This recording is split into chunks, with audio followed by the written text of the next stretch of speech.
of your feet and your toes.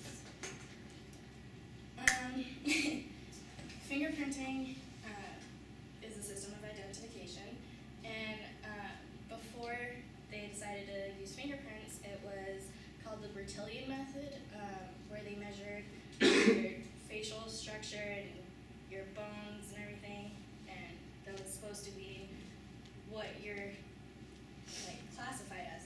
You're unique to that. But then there was a case where they were related and they had the same structures, and they Same decided- name. and- William and Will. Yeah. It's the Will West case. Yeah. And they decided to throw that method out because they practically were alike. The Locard principle is simply that when you come into contact with something, you leave and pick up something. Like if I were to touch this desk, I just left my fingerprints because I have oils on my hand, and whatever is on the table is now in my hand. There's 3 types of fingerprints. There's a latent print, patent, and a plastic. Latent is a print made up of oils and sweat, so pretty much everything you have on your hands.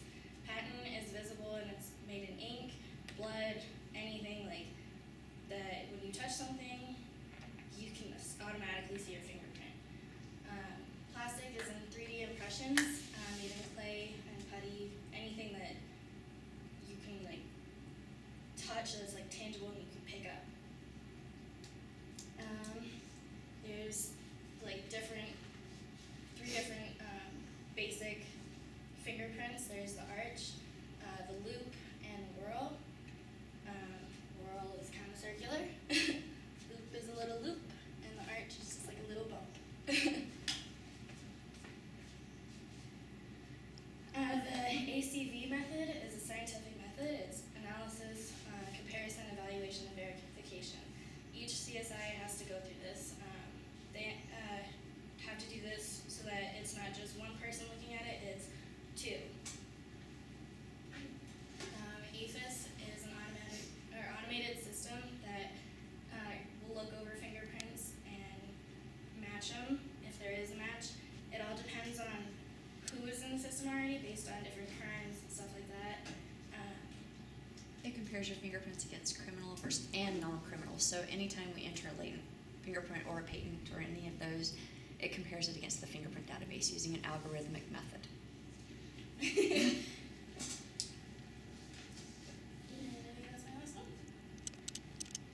The times where we're in there and the cops are not in there and the bad guys are in there with us. It's a little scary.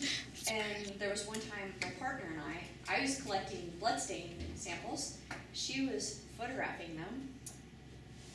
And he had scared his girlfriend so badly, trying to strangle her, that she jumped out the 2nd-story window out of their bedroom onto the top of a truck and ran down the road. So I got to document the bloodstains down the road to show her path. I got called up by Lieutenant Leda. They were trying to find him. And the deputy on scene, he needed to get his report in because that's what investigations wanted. And I got a call from my lieutenant. So was there a deputy in the residence with you? No, he was trying to get the report done. Who was in there with you? My partner, Andrea. Are you sure? Yes, I'm sure who was in there with me. They found him downstairs in the basement in between couch cushions. And Andrea and I had come in through the garage. We had put our station for our evidence collection and just our packaging materials on the kitchen table right above the steps that went down to the basement. And I know when I walked in, the door seemed pulled too. But when we were formulating, okay, did you get your camera? Did you get do we have everything that we need? We're standing at the table discussing this. We both looked down and go, wasn't the door pulled too? The door was open like this. So later, it even gives me goosebumps now. He was downstairs when they found him. So we were in the house with him the whole time. I had swabs and sterile water, and she had her camera. That was it.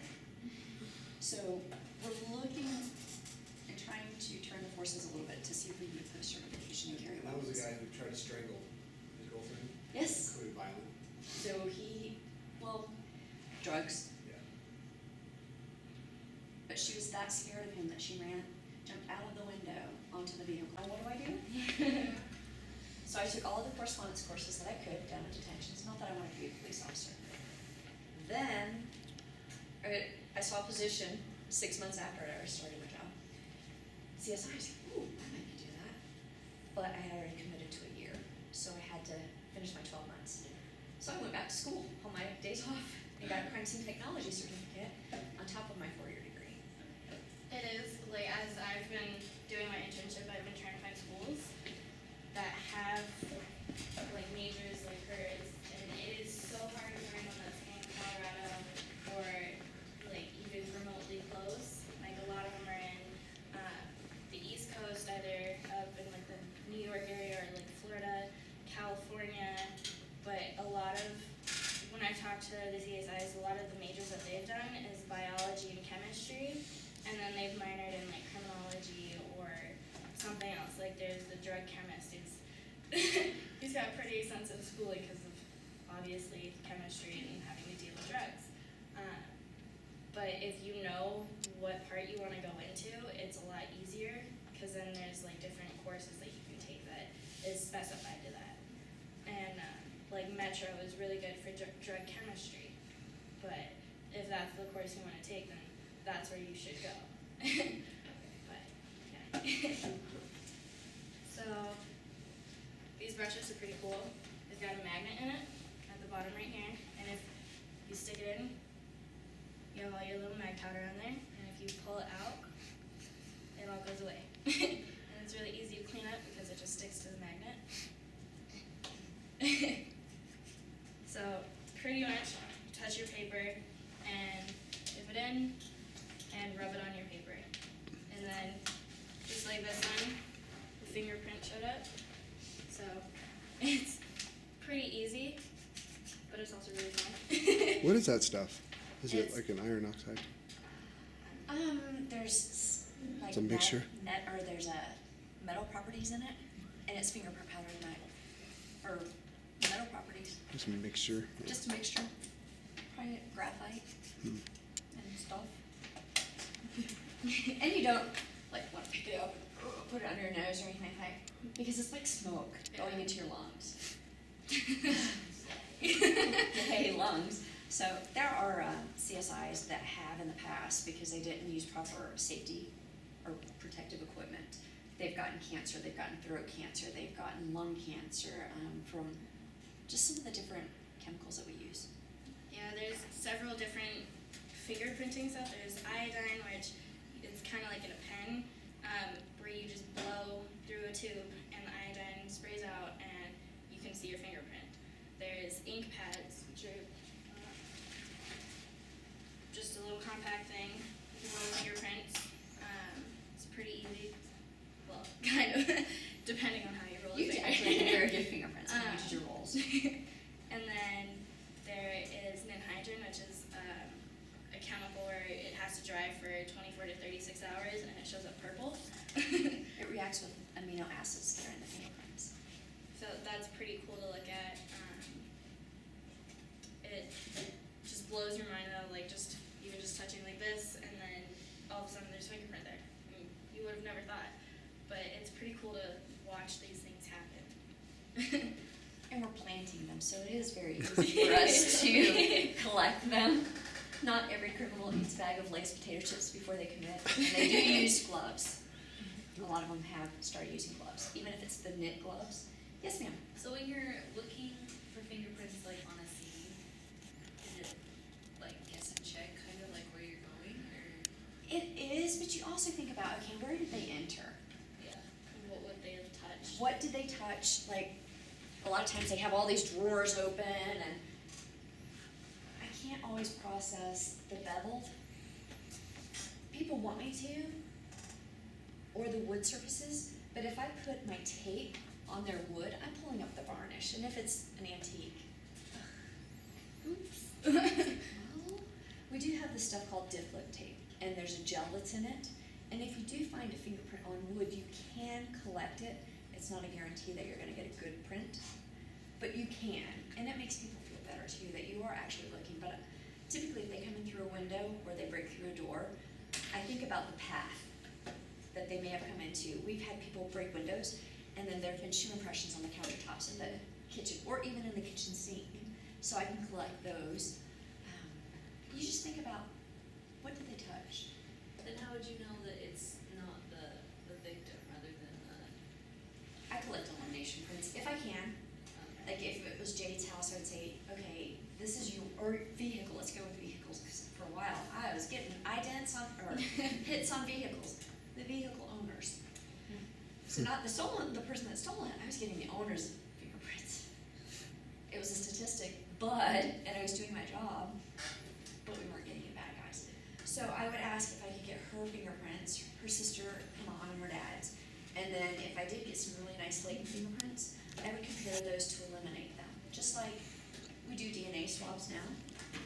If I go and swab, all the handles in the house, that all the drawers that were open up, I'll ask the homeowners, do you mind if I collect the buccal swabs, because I want to get the cheek cells and saliva, and they'll eliminate that. They can extract that from the DNA profile or compare that just like I would do a fingerprint. And go, oh, it's the homeowners. So a lot of it's just controls or elimination is what we call it. Yes, sir. Well, then how do you catch guys that wear gloves? Well, we had Officer Hall shoot. Well, no, they didn't shoot back, but the guy shot at our officers. I processed the feet of the cars, and I saw, the knit gloves that you wear in the winter sometimes? I kept finding those patterns on all the stolen cars. They would go and they'd steal cars, or they would break into houses, and we kept finding this pattern. So I started documenting it with a camera with and without scale, which a measuring device. I talked to Castle Rock. They had the same patterns. Well, the kids decided that they would bury the knit gloves. So they dug a hole in their yard and we got their knit gloves. How'd you get it to the kid though? Oh, it was a long drawn out process. I didn't do it. I processed the scenes and I gave the information that I got to them.